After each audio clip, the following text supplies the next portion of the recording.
Hej, mit navn er Thomas Berg, og jeg har lavet Rebels Inside Book Club.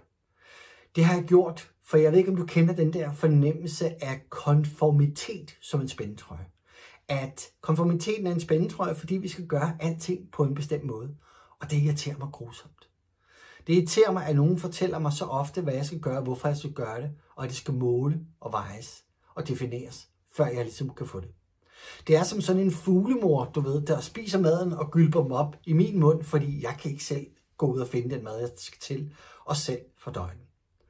Og det er ligesom alt det forarbejdede mad, vi får fra McDonald's og Burger King og Sunset Boulevard og alle de andre ting. Det har ingen energi i sig. Vi skal tilbage til selv og motivere os selv, ture selv og afprøve selv. Så Rebels Inside Book Club finder bøger, som er med til at motivere os, berøre os eller irritere os.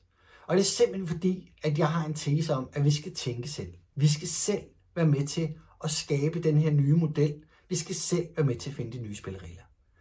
Det har jeg gjort blandt andet ved at få fat i Dennis Nørmark med Ufrihedens Pris.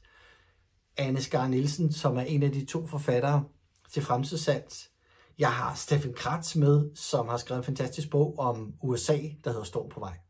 Men det er alle dem, som vi vil have live events med. Men inde i bogklubben kommer du til at møde internationale forfattere. Vi, dig og mig, kommer til at diskutere bøger. Måske finder du din nye bedste veninde. I det hele taget er det et rum med tid til fordybelse, til samtale og til nærvær. Måske vil du være med. Du er velkommen. Vi ses.